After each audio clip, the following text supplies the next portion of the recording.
Good morning. Good morning. It's Coffee Chat with Babs. I'm Babs. Today's the power of one.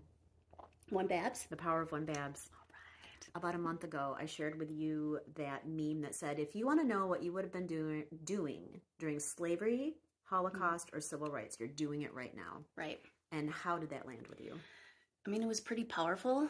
You and I talk about the difference between a human doing and a human being. Human being meaning being in the moment, being mindful of the moment. And so that's important. That's great. And we do things like donate and sign petitions towards causes that are important to us. But when I heard that, I felt like I just needed to be more active. And you know what I mean? Just be more active. Yeah, what are we doing? We're sitting on the couch on the computer donating or signing, but what do we do? Okay, so we want to be more active. So April 5th, around the globe, are going to be protests and marches and rallies. And Babs is going to go to that, and so am I. But here's the deal. Here's the power of Babs. What can one person do? Why go? I don't know, man. What can one Babs do? What can one Babs do? Okay, so one Babs is going to she's going to use her social capital to find 5 people to convince to go, or to ask, to request, to invite, to go to a rally near their home or with us. And she's going to ask those 5 people to find 5 people. And so now we get to do some math.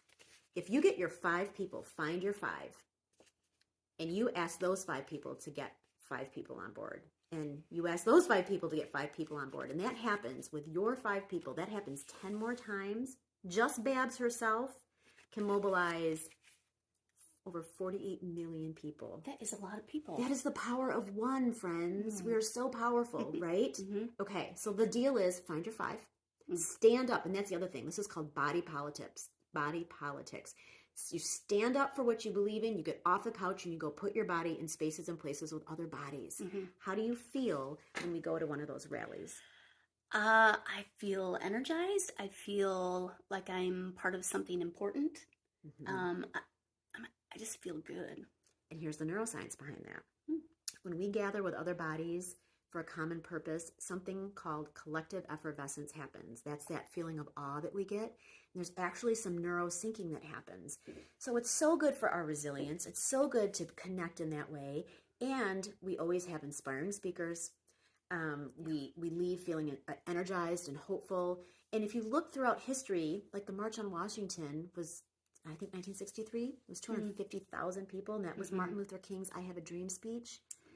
So April 5th is our opportunity to stand up and do something active for what we believe in. And it's been inspiring because I've heard more people who have never done anything like this say they're going to do it. That's awesome. It is pretty awesome. Yeah. And it also reminds me that, like, nobody ever helped anyone or anything by being small. So when we're on our computers and we're just worrying at home, we're being small. So we want to get out there. This is your call to action. Find your 5. Yeah, and you're going to be getting this from us if you're in our social capital network. And share the video if you want to show the math. Have a good week, everyone. And we'll see you wherever you are at the rally on April 5th. At all the peaceful protests. Take good care. Bye.